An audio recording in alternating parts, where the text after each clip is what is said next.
Nothing kills a Guardian faster than another Guardian.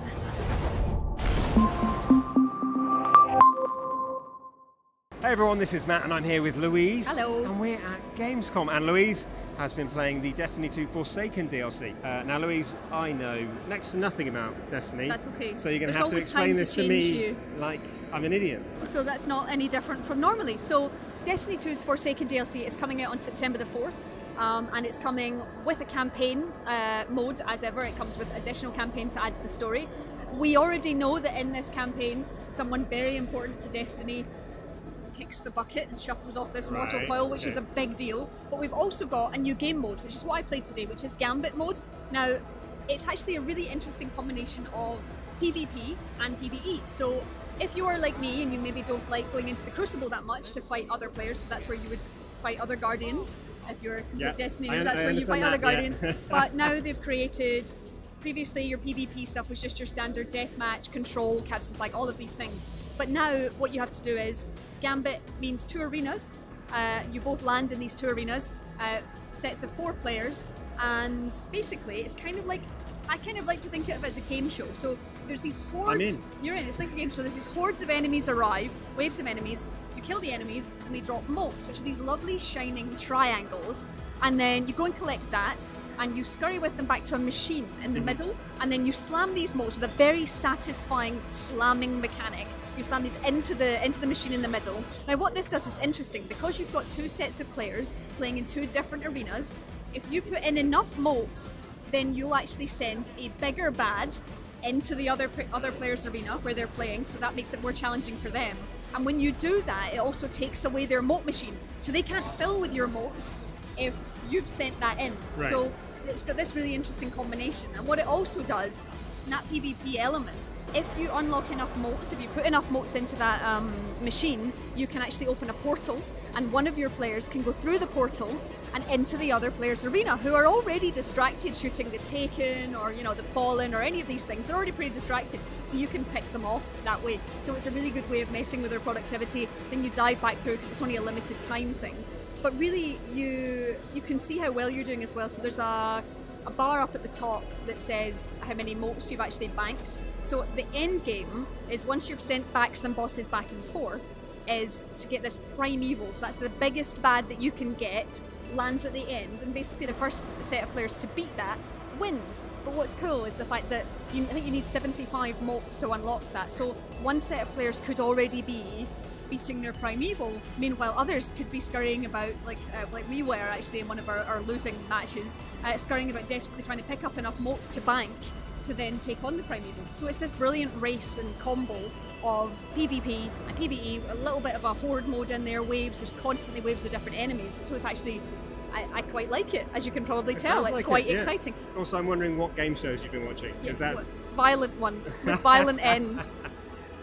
So is there any other elements to it other than the sort of the mote stuff and the PvP, PvE stuff? Well, that is the absolute high concept idea of it. That's the end game of it. But what's interesting, and it won't get that repetitive, because I think the head of Gambit at Bungie, basically, he tweeted out that there's something like 36 different ways you can play Gambit. So there's 4 different maps, one of which I played today, which was really fun, which you were jumping between. There was basically holes in the earth and you were jumping between places. So that's another way. If you die, you lose your motes. Right. So, and other players can see who lost the motes.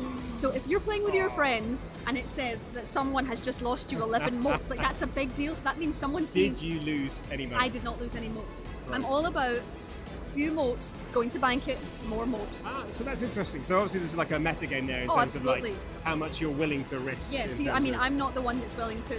I'm not getting to 10 or 12 motes. You're I'm risk scurrying averse. because I am risk averse in that sense, because I'm not going to be that person for the team. But there was someone lost us 11 motes at some point. It was a very and specific number you picked. I was furious. So. I was absolutely furious. But it's that kind of, although you're obviously on the team together, it is about working together. It is about working out who's going where and what you're doing, and there's always constantly new spawns of different enemies going in, so there is a definite strategy to it. It's not just shoot and go. And I guess, like, if you are doing the big risky stuff and you are taking more motes, then you're bringing worse things into the other player's game quicker. Yes, So. absolutely you are. You're dropping in all the, there's various sizes of Taken were arriving in the other arena, but what I really like at the start is the Guardians spawn in on either side of each other. So it's like, and obviously Destiny's all about emotes. So you're literally standing there and everyone's dancing and pointing and like generally being sassy. Or, you know, you could just sit down, but why would you do that? So I think it promotes definite competition between the two because it gets really heated, especially when the music gets really exciting and there's everything to play for.